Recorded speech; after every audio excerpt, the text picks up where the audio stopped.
आप सभी का बहुत बहुत स्वागत है मेरे YouTube चैनल पे। और मैंने अपने पिछले वीडियोस में आपको बहुत सारी ऐसी बातें बताई श्री रामचरितमानस से, जो आपके जीवन में बहुत सारे बदलाव और पॉजिटिविटी ला सकते हैं। और जिनको भी मेरी वीडियोस जो उसका कंटेंट अगर उसे अच्छा लग रहा हो तो ज़रूर उसे देखें, सुने।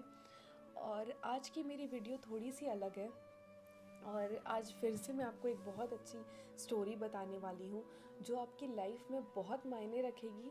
और उसमें सबसे बड़ी चीज़ है कि हम लोग अपने रोज़मर्रा की ज़िंदगी में कुछ छोटी छोटी ऐसी चीज़ें हैं जो हम लोग ध्यान नहीं देना चाहते हैं या उसे इग्नोर करते हैं, लेकिन अगर हम उन छोटी छोटी बातों पर ध्यान दे दें तो हमारी लाइफ बहुत सफल हो जाएगी।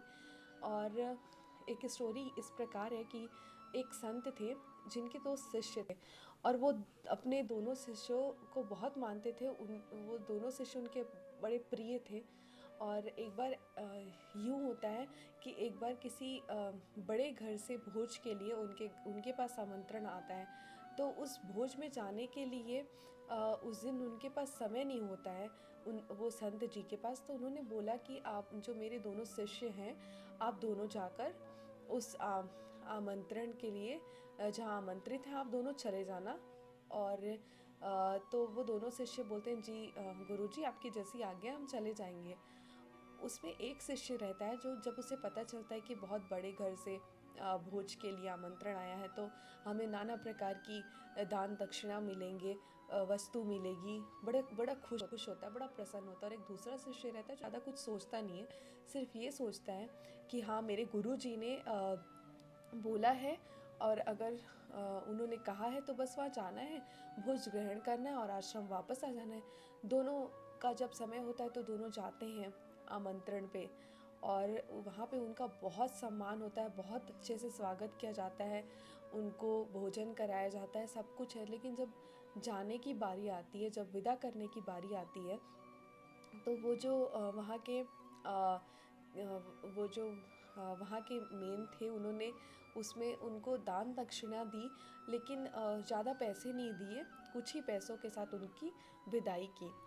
तो उसमें एक शिष्य बड़ा दुखी होता है कि मैंने इतने बड़े घर पे जा कर के इतना सोचा था कि इतना सारा भोज कराने के बाद बहुत सारी दान दक्षिणा मिलेंगी, पैसे मिलेंगे, परंतु यहाँ तो उन्होंने कुछ भी नहीं दिया, बहुत कम पैसे दिए।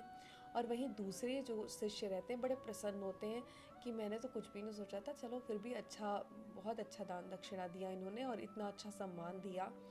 जब वो दोनों वापस आते हैं आश्रम, तो उनके गुरुजी उनको दूर से देखते हैं, तो उसमें से एक शिष्य बड़ा प्रसन्न और दूसरा दुखी होता है। तो उनके मन में भी बड़े प्रश्न उठते हैं। फिर वो दोनों को बुलाते हैं और पूछते हैं कि आप दोनों तो एक ही जगह गए थे, फिर भी एक बड़ा प्रसन्न है और दूसरा दुखी, ऐसा क्यों? तो वो दोनों अपने कारण बताते हैं कि मैंने पहले से सोच के रखा था कि हाँ मुझे बहुत बड़े बड़े दान दक्षिणा मिलने वाले हैं, और ऐसा कुछ हुआ नहीं वहाँ जाने पे, और दूसरे ने कुछ सोचा ही नहीं था। तो आप अगर इस कहानी पर ध्यान दें तो हम हमारे जीवन में भी इससे हमें क्या सीख मिलती है कि कोई भी चीज़ों को लेके बहुत ज़्यादा ओवर थिंकिंग नहीं करना चाहिए। कि हम अपने जीवन में, ठीक है, हमें कोई भी चीज़ को सोच समझ के चलना चाहिए कि हाँ हमारी लाइफ अभी आगे कैसे रहेगी, क्या करना है, लेकिन कुछ भी चीज़ों को लेके बहुत ओवर थिंकिंग नहीं रखना चाहिए कि बाद में अगर वो चीज़ नहीं हो पाई तो हम उतने ही दुखी हो जाएं। जैसे कि उस शिष्य ने बहुत ज़्यादा सोच लिया था कि मुझे ये मिलना है, वो मिलना है, लेकिन असल में उन्हें उतने उनके अकॉर्डिंग कुछ नहीं मिलता है, तो वो बड़े दुखी होते हैं। और वही दूसरा जो शिष्य था उसने कुछ भी नहीं सोचा, उसके बाद भी उन्हें जो प्राप्त हुआ उसमें वो बड़े प्रसन्न हुए। इसीलिए हमें हमें ये हमेशा याद रखना चाहिए कि हमें कुछ भी पहले से नहीं सोच के रखना चाहिए कि हमें क्या मिलेगा क्या नहीं, बस अपना कर्म करना चाहिए, और जो भी ऊपर वाला देगा वो आपके लिए बहुत बेहतर, बहुत अच्छा होगा, तो ही वो ऐसा करेंगे। और बस आप, क्योंकि अगर मान लीजिए आपने किसी चीज़ के लिए कुछ ज़्यादा सोचा नहीं है और आपको वो भी मिलता है, तो आप कितने खुश होंगे अपने लाइफ में। और अगर आपने बहुत कुछ सोच लिया है और वो चीज़ें आपको नहीं मिलती है तो आप कितने दुखी होंगे। तो हमारे लाइफ में ये बहुत छोटी सी चीज़ है, लेकिन ये छोटी सी चीज़ हमें अपने लाइफ में बहुत आगे ले जा सकती है। और ये छोटी छोटी चीज़ें ही हमको खुश रख सकती है लाइफ में। तो हमारे लिए बहुत महत्वपूर्ण है कि हम इसे जाने समझें। और मैं आशा करती हूँ कि आपको आज का भी जो ये कहानी है, मैंने कहीं सुना था, शायद श्रीमद् भागवत के कथा में ही सुना था, और मुझे बहुत अच्छी लगी थी। तो इसलिए हमें बस ध्यान देना है कि ओवर थिंकिंग नहीं करनी है।